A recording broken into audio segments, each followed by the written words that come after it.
Feels great to actually be in game week. Today is Tanoga Tuesday for us. We have a daily emphasis every day when we start getting into game weeks. Monday is Mental Monday.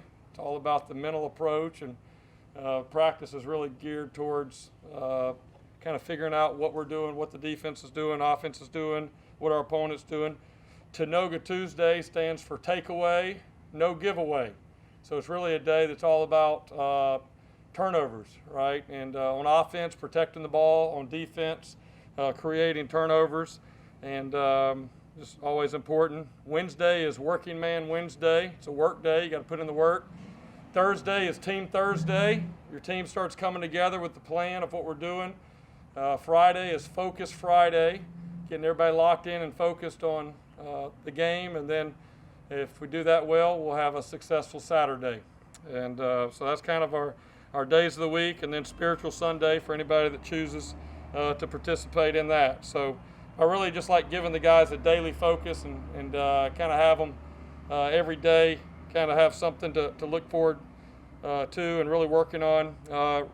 Probably the best practice we've had since I've been here. I told the guys after practice, I love the energy. I love the physical part of practice. Again, we're doing a lot of good on good to try to, again, get our guys ready and also allow all of the defensive players to stay with the defense the entire time and not have to go to a scout team, and all the offensive players stay with the offense the entire time.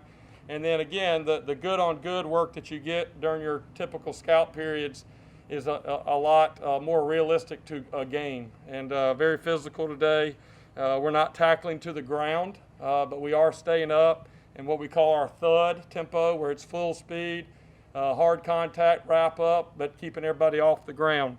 But really pleased there. And then again, just our first 4 days of prep, the guys have been focused, locked in, they're excited.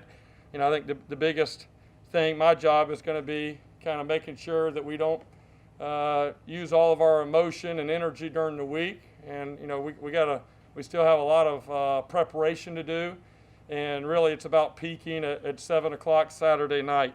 But this past Saturday we went back to Raymond James and basically did our dress rehearsal. From everything from starting off in the locker room to going out to pregame, where everybody's going to be, what the timing looks like, how we run on the field, how we run off the field at halftime, and all the different scenarios, about 36 different scenarios that can happen in a game.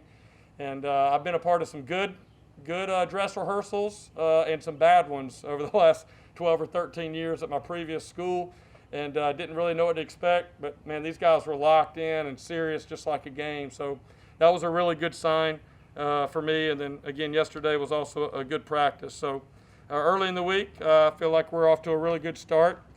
Kind of moving forward as we get into game weeks, I think what I'm going to be communicating to the media is either we have, as of right now, I could say we have zero guys out due to COVID or contact tracing, and right now I'm going to say we have one or more, and just kind of leave it like that. And then I think what our plan is right now is before the game, before kickoff, Brian and our staff will send out a list of players that are unavailable for that game. And I'm really doing that to help y'all out, not spend the first half of the game going through the chart trying to figure out who's not there, and also just eliminate some questions after the game. The people that will be on that list would be players that maybe we, if they were completely healthy, they would play, right? So I'm not putting guys that didn't travel. It'll be guys, it could be an ankle injury, it could be a shoulder, a hamstring, and then also it could be a out due to COVID-related positive or contact tracing. But I think just with the laws of everything, I want to protect our players, and then also, and quite frankly, I don't want to give the opposing team an early outlook. If we had a situation, for example, one week where all 4 of our starting secondary guys were out, which is very realistic, and your opponent knows that on Tuesday, they're going to change their game plan. If they know that your entire defensive line is starters are out, they're going to change their game plan. So I think, number one, to protect our young men and their privacy, and then also to protect our team. As far as strategy, it's better to wait until before the game, and then again, we're not trying to hide anything. We'll let everybody know who we wanted to be available but is unavailable, and we'll leave it like that, kind of moving forward now that we're in game weeks. Our plan on Thursday is to release a depth chart. I did meet with our quarterbacks Sunday night and inform them of who's going to be taking the first snap and starting the game on Saturday. It's still a very close competition. It's going to go on, in my estimation, for a couple weeks. And again, I just kind of repeat what I said earlier. My goal is to really have that solidified by the Cincinnati game, October the 3rd.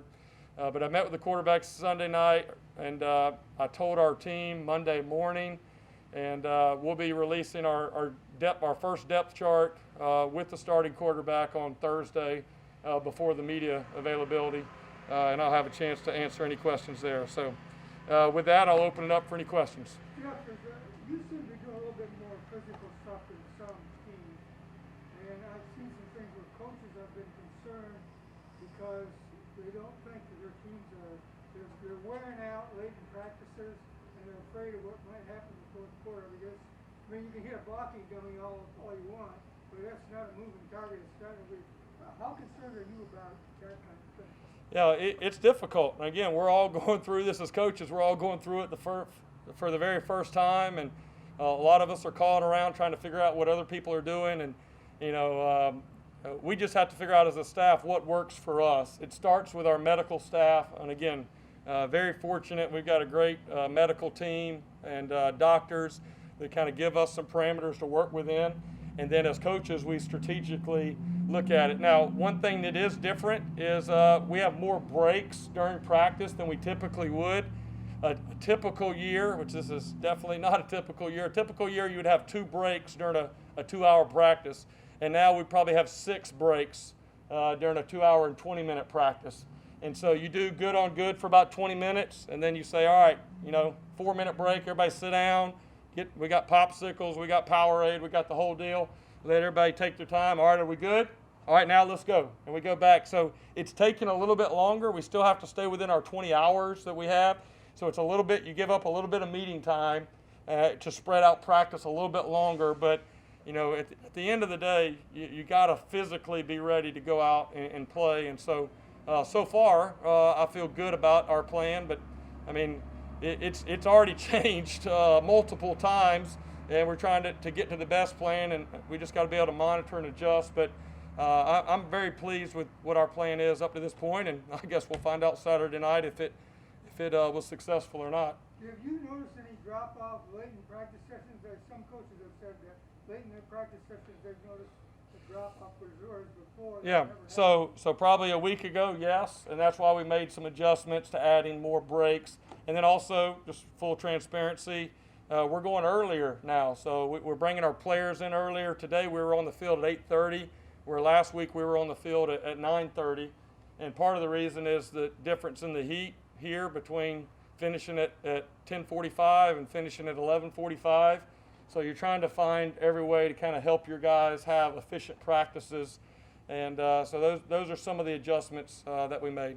Obviously, the Southern Conference has decided not to play football this year for the majority of their conference. Citadel gets their 4 games. Does that give them a chip on their shoulder, knowing that they only have 4 opportunities to play this year? Yeah, I mean, the Citadel's always a dangerous team anytime that you play them. In my opinion, I'm not in their locker room or anything like that. In my opinion, they're probably even more dangerous now because my experience in the past, being at my previous school, sometimes you'd play a FCS opponent, and maybe they were in the middle of their season playing for a conference championship. So coaches and players were a little careful kind of once the game started going. They maybe pulled back and didn't want to get guys injured or something like that. And these guys, I mean, they got us this week, and then they could turn around and play Clemson next week. So they're trying to wreck some dreams is what they're doing and have fun. And when you can play free and play loose, like I'm sure they will on Saturday night, it makes us definitely need to be focused and be ready. Jeff, have you settled on a kicker? Is that competition ongoing? Yeah, we will by Thursday. I think we're pretty close. I have not met with the kickers yet or told them, but I feel that more than likely, depending on how tomorrow goes, I'd like to have one named Thursday. Tomorrow doesn't go the way that I want it to, then we'll have to use the dreaded "or" in there for you. But we'll hopefully do our best not to do that Thursday, but we'll see. They're still competing right now, and it's very close. You're familiar with the old Georgia Tech triple option. Is the Citadel similar? Yeah, very, very similar. I mean, it's almost identical. It's probably a little bit more similar to Georgia Tech than it is some of the stuff that Navy's doing. There are definitely some similarities to Navy, but very, very similar to what Georgia Tech has done in the past. And, you know, me being on the offensive side of the ball, we didn't have to really deal with that as much. But I know the defensive staff, that was always a difficult week every year, you know, at Clemson in the past. So, yeah, very similar. I mean, I think for them, it starts with their quarterback. He's an experienced guy, had a great season last year. And that's really, if you look back at the best teams that Georgia Tech had as we played them, when they had a quarterback, they were really tough to beat. If that guy knows the reads and all the different things, and I see that with Citadel. Coach, just with the USF health and the testing that's going on now, we're going to 3 tests this week. Just that comfort level for coaches and the players especially to feel safe and what they've been able to do for y'all. Yeah, it's great. You know, I mean, each school has their own strengths and weaknesses and areas that we need to improve, and obviously we're working on a plan to improve some facility stuff here in the future. Obviously, the stuff with COVID's kind of pushed us back just a little bit, but I feel confident we're going to get there. But one of the advantages that we do have, right, is kind of play with your strengths. One of the advantages that we do have is we have USF Health in our backyard.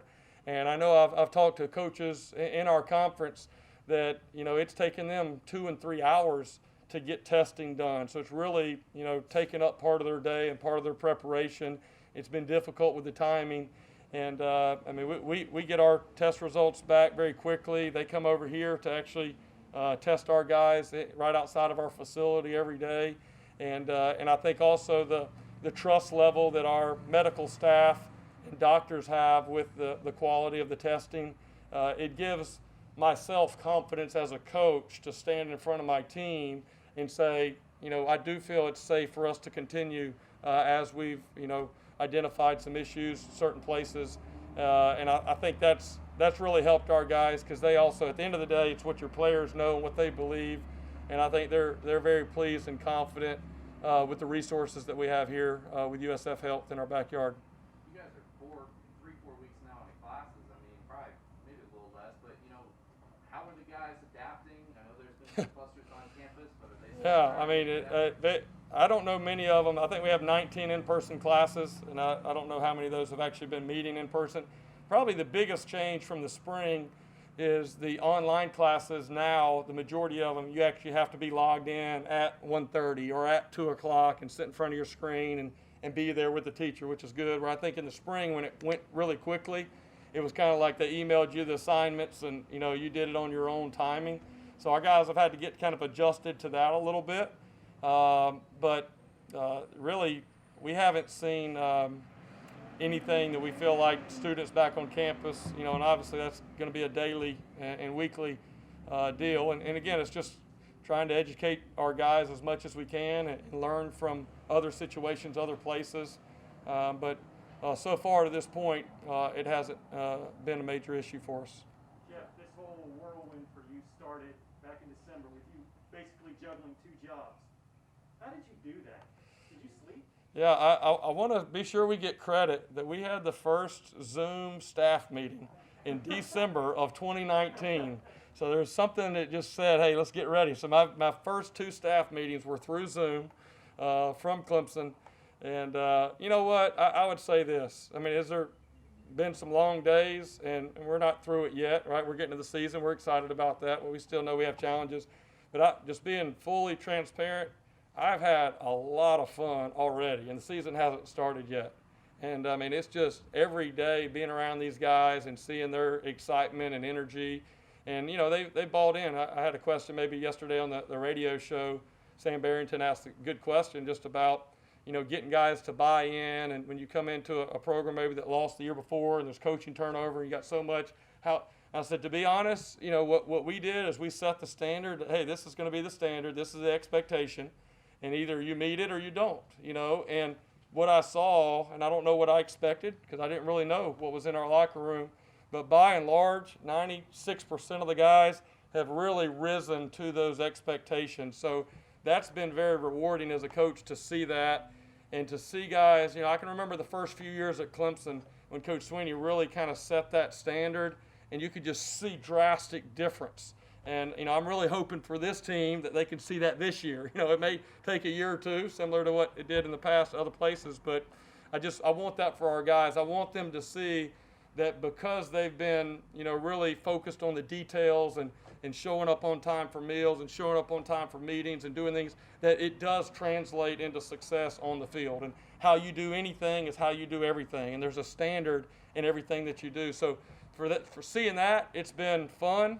And enjoyable, but there's no doubt. I mean, it's one of these things. I've said this before, but there's not much that you could tell me or Michael Kelly that could get us to blink. I mean, it's just like you could tell me whatever you want to say, and that we're canceling the game this week and we're flying to Hawaii instead, and we'll say, all right, good, let's go put the plan together. I mean, it's just so I think that part has been good, that it's made you. Prepare and be able to adjust. I kind of use the analogy of, when you're playing baseball and you're on the on-deck circle and you kind of put that weight on that bat, right? And you're swinging that heavy bat so that when you get up there in the batter's box, you're swinging a light bat.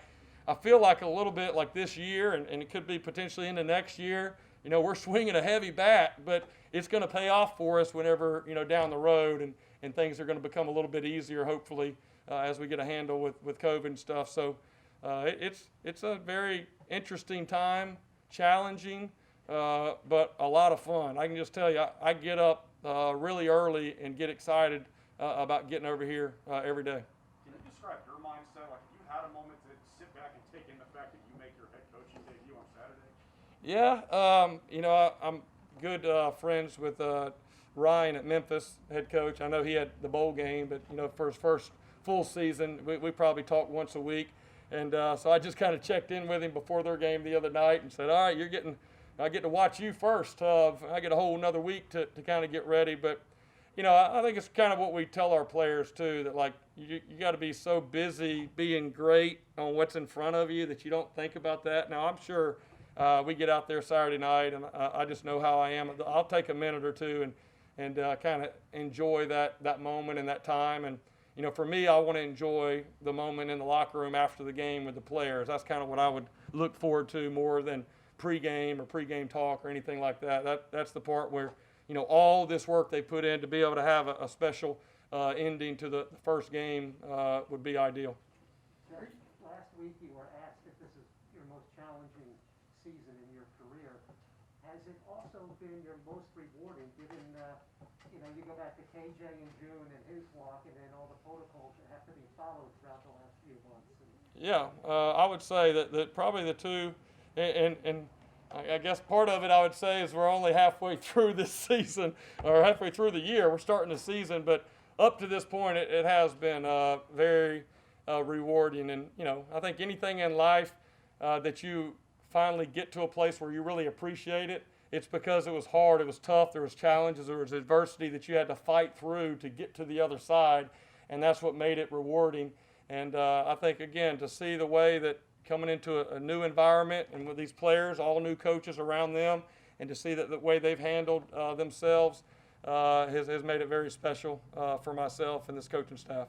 Are you concerned that the team might be too amped up going into that game? Yes, I am. Absolutely. So that's something I'm always talking to the guys about. I mean, I want them amped up for 2 hours in practice.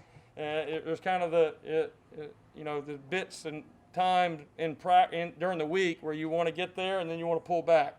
I think my biggest job is going to be Friday and Saturday, not playing until 7 o'clock, to be sure that Friday night and Saturday morning and Saturday at the pregame meal, and then that pregame getting out there, that we don't use all of our energy. But right now, there's kind of a pattern, or maybe you kind of get in a battle rhythm, if you will, during the week, and you kind of know what it looks like when it's done right. And that's probably why I'm excited right now, is I feel like in our first week we've got a pretty good little battle rhythm to a game week, and tomorrow will be another hot, challenging day for them, and Thursday putting it all together. So still got more work to do, but overall I'm pleased with how they've handled the week so far. I think Kirk Herbstreit said it really well last night on SportsCenter that college football feeds off of energy. It's not like some of these other professional sports that you can do it without it. Are your guys going to have to feed on something else on Saturday with no crowd energy, or how do you feel it's going to go? Yeah, well, I'm meeting tonight with some of the people that are in charge of the music and crowd noise and all that stuff to kind of hear what the plan is. Big picture, my philosophy has always been that, outside circumstances cannot have an impact on, how you play. All right, it shouldn't matter where we play. It shouldn't matter what time. It shouldn't matter what uniform we wear. It shouldn't matter who we play. It should really all matter about how we play. And so that's kind of our overall mindset. But yeah, if we can create a little bit of atmosphere, and then, that is something. Having energy on the sidelines is something that we always want to do, whether we have a crowd there or not. So I think that will be important. I think you could watch some of the games that have already gone on, and you see some teams that have some good energy and good body language on the sidelines, and some that do not. And so that'll definitely be something we talk about heading into the game.